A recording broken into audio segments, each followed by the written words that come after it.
¿Qué es lo que vamos a ver el día de hoy? El día de hoy vamos a responder a las siguientes preguntas. ¿Cuál es el contenido de la ciencia económica? En primer lugar. Luego vamos a responder a la pregunta ¿qué son la economía positiva y economía normativa?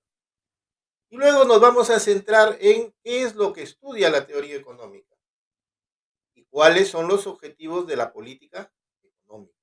No solamente los objetivos, sino también los instrumentos, o sea, qué es aquello que la política económica utiliza para poder tratar de alcanzar el bienestar general. Bien,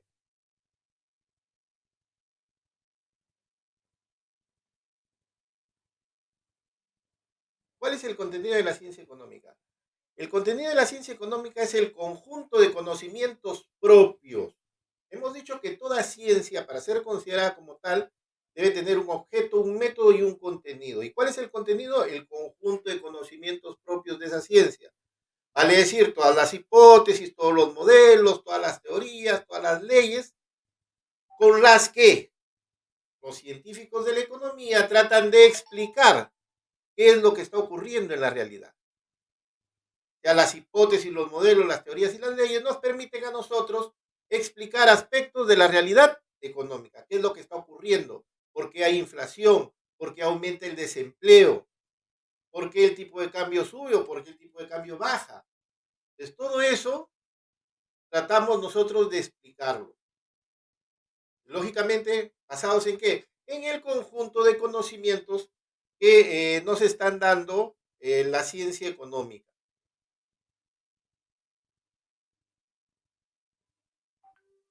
¿Dónde es que nosotros encontramos el contenido de la ciencia económica?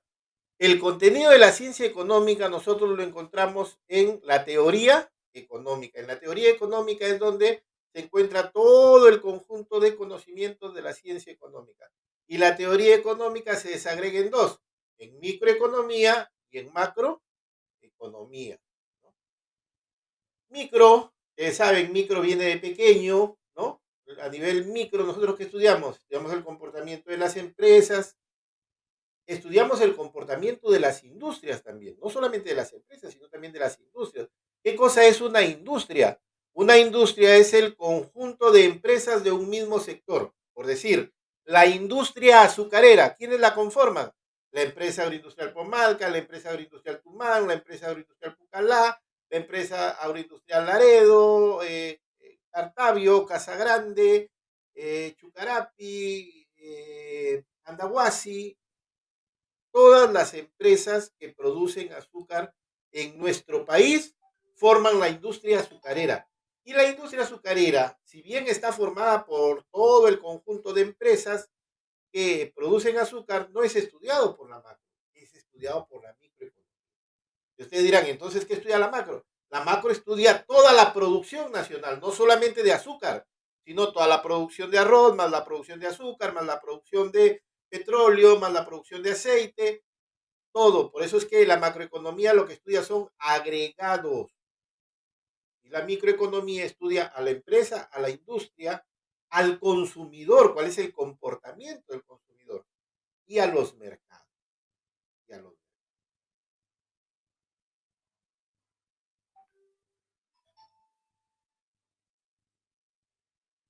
¿Cómo entonces es que se divide la ciencia económica?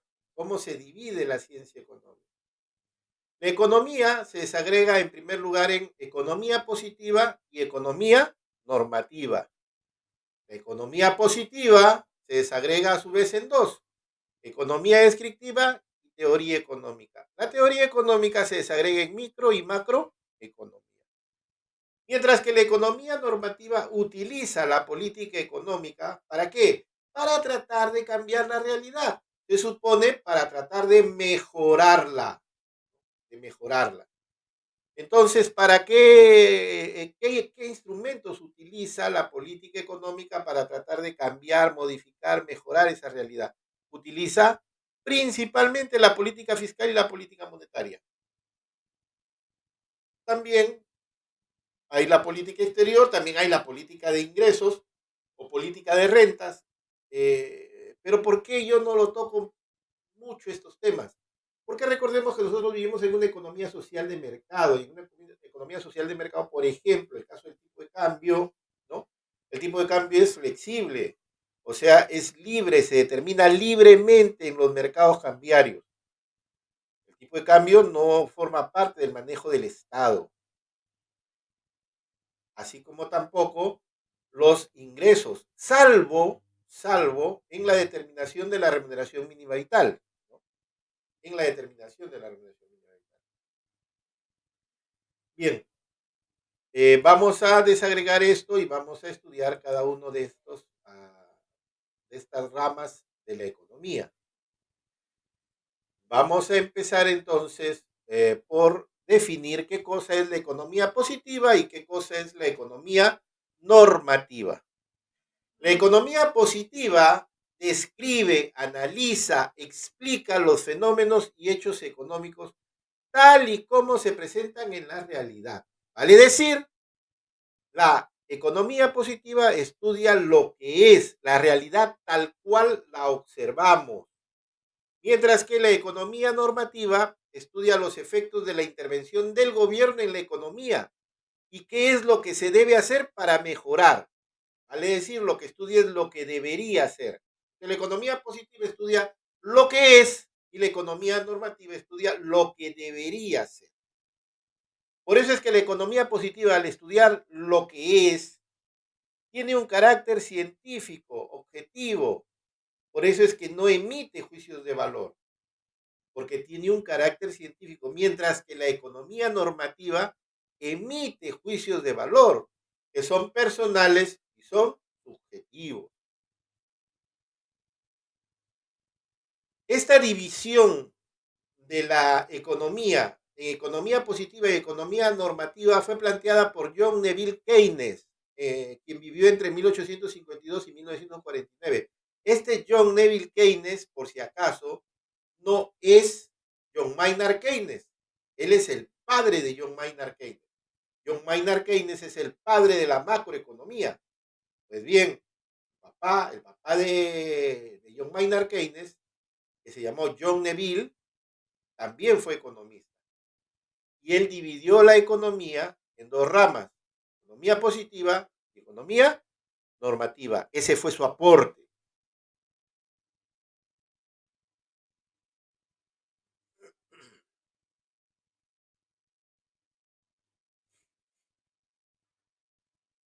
¿Cómo se divide la economía positiva? La economía positiva se divide en dos, economía descriptiva y la teoría económica. La economía descriptiva proporciona información a la teoría económica. ¿Para qué? Para que la teoría económica pueda plantear sus leyes, sus teorías, sus modelos, sus hipótesis, ¿no? Entonces veamos, ¿qué cosa es la economía? ¿Qué hace la economía descriptiva? La economía descriptiva observa y describe las actividades económicas, los hechos, los fenómenos económicos que están ocurriendo en la realidad, la inflación, la deflación, la depreciación del tipo de cambio o la apreciación del tipo de cambio,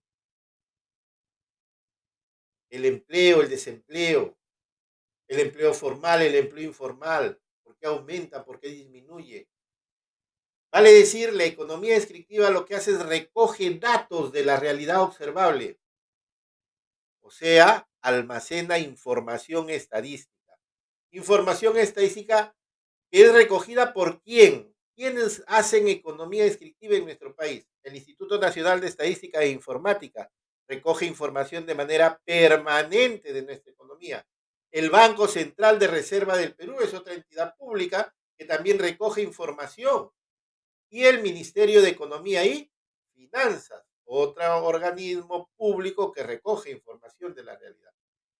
¿Son los únicos? No, son los organismos públicos que hacen economía descriptiva, pero también hay entidades privadas, por lo general son organismos no gubernamentales, o sea, ONG, por ejemplo, Macrocónsul o el CIES, e incluso algunos bancos hacen economía descriptiva y emiten sus propias opiniones respecto de cuánto va a ser el tipo de cambio o cuánto va a ser la inflación, ¿no?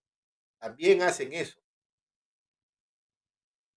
La economía descriptiva dado de que observa y describe las actividades, hechos, fenómenos que ocurren en la realidad, nos permiten conocer cómo funciona el sistema económico, cómo es que funciona el sistema económico. Bien, toda esta información que ha recogido la economía descriptiva de la realidad se la proporciona a la teoría económica. ¿Y qué es lo que hace la teoría económica? Analiza y explica la realidad.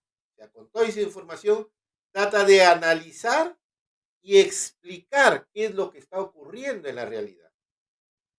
Y luego, en base a ese análisis y a esa explicación, que se traduce en una hipótesis, es que formula un conjunto de leyes, de teorías y de modelos económicos. Vale decir, la teoría económica busca determinar cuáles son las causas de los fenómenos económicos y también trata de hacer predicciones en base a esa información. Cuando nosotros, por ejemplo, tenemos una ecuación de demanda, ¿no? Y decimos, ¿qué es lo que va a ocurrir si el precio, dada esta ecuación de demanda, qué pasaría si el precio del pan sube de 20 céntimos a 30 céntimos? ¿Va a aumentar o va a disminuir su demanda? ¿En cuánto va a disminuir o en cuánto va a aumentar? Entonces, en la teoría económica nos permite en algún momento poder hacer también predicciones, que es lo que generalmente utilizan los economistas para poder determinar la pertinencia de una determinada política económica, de aplicar una determinada política económica.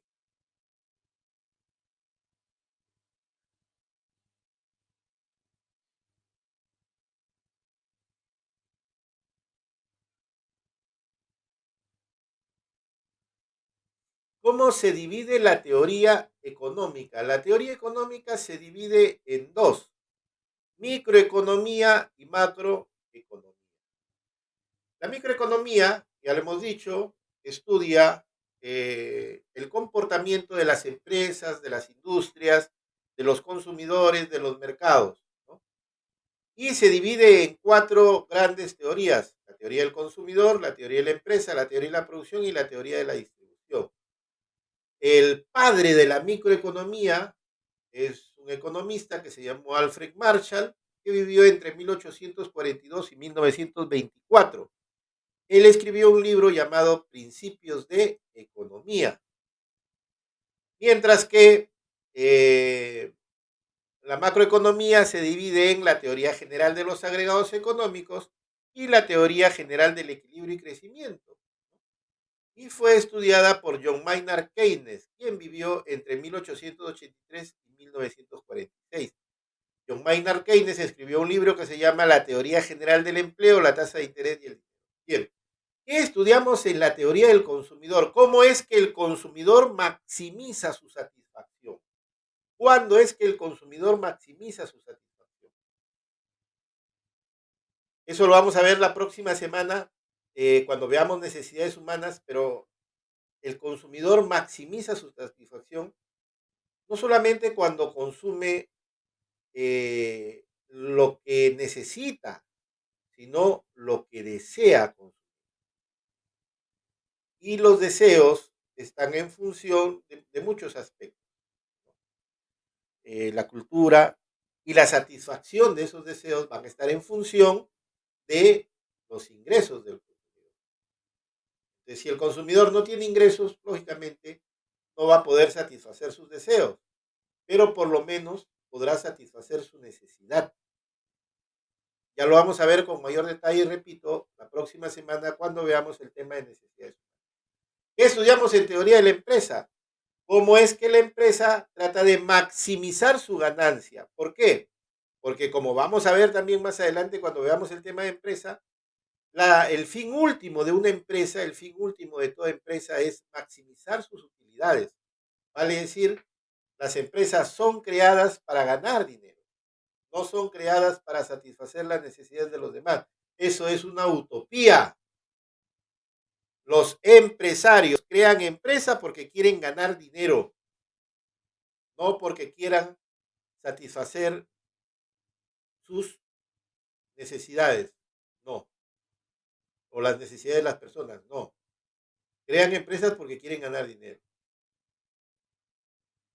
Bien, ¿qué estudiamos en la teoría de la producción? ¿Cuál es la mejor función de producción que nos permita maximizar, producir más gastando menos? Eso estudiamos en la teoría de la producción. ¿Y qué cosa es la función de la producción? Es determinar cuánto de mano de obra, cuánto de maquinaria, cuánto de materia prima voy a utilizar para poder producir un determinado bien. Entonces, en la teoría de la producción lo que estudiamos es eso. ¿Cuál es la? ¿Necesito más mano de obra y menos maquinaria o más maquinaria y menos mano de obra? Eso es lo que tenemos que decidir en la teoría de la producción. Y por último, la teoría de la distribución, que no es otra cosa más que el pago que se hace por la utilización de los factores de producción. Ya vamos a ver también más adelante qué cosas son los factores de producción y cuáles son los factores de producción. El capital, por ejemplo, ¿qué es lo que se paga por el capital? Intereses. Por la mano de obra, por el trabajo, ¿qué es lo que se paga? Sueldos y salarios. ¿Qué se paga por la tierra? La renta o el alquiler. ¿Qué es lo que se paga por la capacidad empresarial? La utilidad que obtiene la empresa. ¿Qué es lo que se le paga al Estado por participar normando el proceso productivo? Se le paga impuestos. Eso se estudia en la teoría de la distribución, los pagos que hacemos a cada uno de los factores productivos por participar de ese proceso. Bien, ¿qué estudiamos entonces en las teorías que forman parte de la macroeconomía? En la teoría general de los agregados económicos estudiamos variables agregadas como el Producto Bruto Interno, por ejemplo. ¿Qué cosa es el Producto Bruto Interno? Es todo lo que se produce dentro de nuestro territorio, ya sea por productores nacionales o por productores extranjeros, pero tiene un concepto de territorialidad, el PBI. Entonces, todo lo que es producido dentro de nuestro territorio es estudiado, forma parte del Producto Bruto Interno y es estudiado dentro de la teoría general de los agregados económicos. Ahí también estudiamos el consumo nacional, el ingreso nacional, ¿no? Que son variables agregadas. Mientras que en la teoría general del equilibrio y crecimiento, ¿qué es lo que estudiamos? Estudiamos indicadores que por lo general son de carácter porcentual, ¿no? Las tasas de interés, la inflación, la tasa de desempleo. Todos estos indicadores se estudian en la teoría general del equilibrio y crecimiento.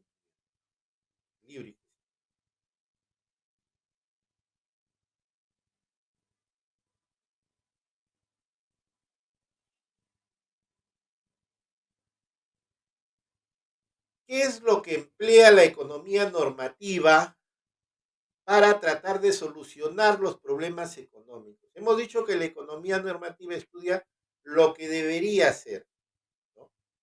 Y la economía normativa utiliza a la política económica, que no es otra cosa más que la aplicación de la teoría a la realidad, con la finalidad, lógicamente, de mejorarla. Por eso decimos, ¿qué cosa es la política económica? Es el conjunto de acciones que los mandatarios, el Estado, llevan a cabo con el objeto de regular los hechos y fenómenos económicos.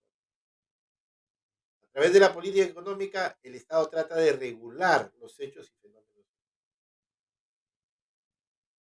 Dependiendo del objetivo que se pretenda alcanzar, los mandatarios o el Estado aplicará un determinado instrumento o política. Entonces, la política económica tiene dos cosas. Por un lado tiene objetivos y por otro lado tiene instrumentos, ¿no?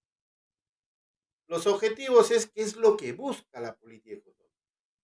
Lógicamente, al igual que la economía, la política económica lo que busca es el bienestar general de la sociedad. Y eso se plasma en determinados objetivos. Mientras que la política económica, para poder alcanzar esos objetivos, va a utilizar determinados instrumentos, dependiendo de qué es lo que quiere alcanzar, cuál es el objetivo que quiere alcanzar. Vamos a ver entonces los objetivos y los instrumentos de política económica.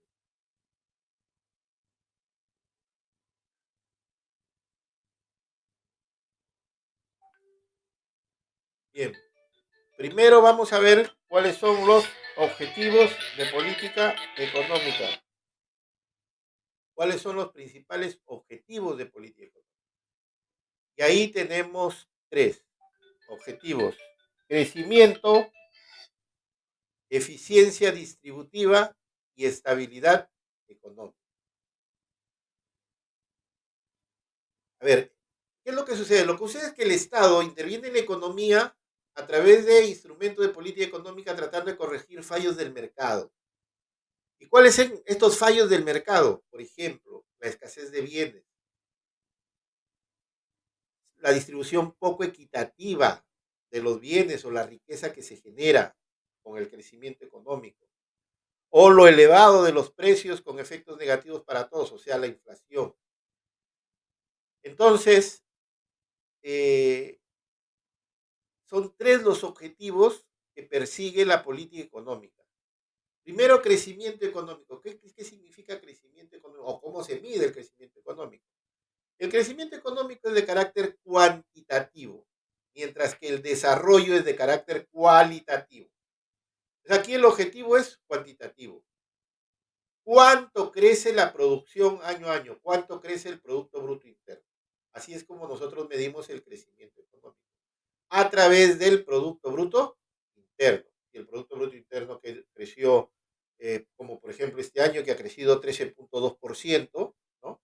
Es una barbaridad, pero ha crecido 13.2% después de que el año pasado la producción cayó en casi 11%.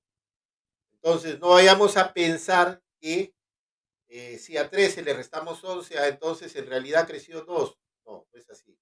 No es así de sencillo, ¿no? Pero con respecto al 2019, hemos regresado a los niveles de producción del 2019. Vale decir, la reactivación económica va por buen camino. Eso sí que quede claro. Luego viene la eficiencia distributiva, que es el problema fundamental en nuestro país. Es un problema que está todavía pendiente de resolver. Todavía no lo hemos resuelto adecuadamente, la eficiencia distributiva. ¿Qué quiere decir eficiencia distributiva? Repartir esa riqueza que se ha generado, esa riqueza que hemos creado, repartirla de manera equitativa entre toda la población, de tal manera que todos se vean beneficiados. Eso todavía no lo hemos podido solucionar. Eso todavía forma parte de la agenda pendiente. Y ese es el mayor reclamo que se hace actualmente a, a nuestro país, a nuestros gobernantes, ¿no? La falta de eficiencia al momento de distribuir la riqueza. Y por último, la estabilidad económica. Es otra cosa que sí hemos tenido, por lo menos, hasta antes de la pandemia, ¿no? Crecimiento económico, veníamos teniendo crecimiento hace más de 20 años de manera sostenida, por encima del 4% anual de promedio. Y estabilidad económica. ¿Qué significa estabilidad económica? Que los precios no suban, que el presupuesto general de la República sea equilibrado, vale decir que los ingresos sean iguales a los gastos, ¿no? Que no nos endeudemos, en otras palabras, o si nos tenemos que endeudar, nos endeudemos poco, ¿no? Eso es estabilidad económica. Entonces, hemos venido teniendo crecimiento y hemos venido teniendo estabilidad. Lo que no hemos tenido es eficiencia. Lastimosamente, con la pandemia, se cayó la producción, hubo mucho desempleo, ¿no? Ahora nos hemos recuperado, pero lamentablemente lo que nadie dice es que si bien se está recuperando la cantidad de empleos, lo que ha aumentado es el empleo informal. Vale decir, las personas que tienen trabajo, que acceden a trabajos hoy en día, la mayoría, en su mayoría, están accediendo a trabajos informales. ¿Y qué significa un trabajo informal? Que no tienes seguridad social, no tienes AFP ni ONP, percibes por debajo de una remuneración mínima vital Ese tipo de empleos son los que se están generando ahora post pandemia y que es algo que el Estado tiene que solucionar.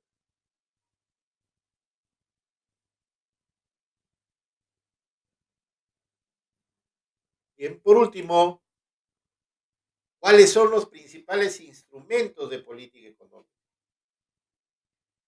Para alcanzar sus objetivos en materia económica, el Estado utiliza determinados instrumentos, siendo los dos principales la política fiscal y la política monetaria, como les decía. Y les explicaba, ¿no? De por qué no política exterior, porque la política exterior tiene que ver con el tipo de cambio, y el tipo de cambio en nuestro país se determina libremente por la ley de oferta y demanda. ¿Por qué? Porque en nuestro país la moneda extranjera no forma parte de la oferta monetaria. Vale decir, el dólar en nuestro país no es una moneda, sino es un bien que nosotros compramos y vendemos y que está sujeto a la ley de oferta y demanda. Entonces, como no es una potestad del Estado establecer el tipo de cambio, como que la política monetaria exterior se reduce únicamente a tratar de incentivar las exportaciones, exportaciones, ¿no? En nuestro país, pero no al manejo del tipo de cambio. La política fiscal tiene que ver con el manejo de los ingresos y gastos del Estado. ¿Cuáles son los ingresos del Estado? La recaudación tributaria, la recaudación de impuestos. A través de la recaudación de impuestos es que el Estado obtiene ingresos. Cuando tú compras algo y tienes que pagar el 18% del impuesto general a las ventas, del IGB, o cuando ganas más de 2.000 y pico soles tienes que pagar el impuesto a la renta, ¿no? Eh, eso tiene que ver con la política fiscal. Y los gastos del Estado, el Estado pues tiene que pagarles a los policías, pagarlos a los profesores, pagarles a los médicos del sector salud, tiene que construir carreteras, construir colegios, construir hospitales. eh, entonces, el Estado tiene que ver con los ingresos, que son la recaudación tributaria, y cómo va a gastar esos ingresos, cómo los va a invertir, o cómo va, o sea, cuando le paga a un profesor, a un policía, se llama gasto corriente, y cuando construye una carretera, un hospital o un colegio, eso se llama inversión. Eso tiene que ver con la política fiscal. Y la política monetaria tiene que ver con el manejo de la cantidad de dinero que está circulando en la economía. Entonces es el Estado el que determina qué cantidad de dinero debe haber en poder del público. ¿Debo aumentar o debo reducir la cantidad de dinero? Eso lo determina el Estado, el Banco Central de Reserva, porque el Banco Central de Reserva es una entidad autónoma porque así lo ha determinado la Constitución. Entonces el Banco Central determina qué cantidad de dinero hay que emitir. Y usted me preguntará, ¿y cómo es que el Banco Central decide si va a aumentar o va a retirar dinero en la economía? De acuerdo a cómo crece la producción. Si la producción crece, tendrá que eh, aumentar la cantidad de dinero. Si la producción disminuye, tendrá que ver la forma de retirar dinero de la economía. A eso se le llama política monetaria.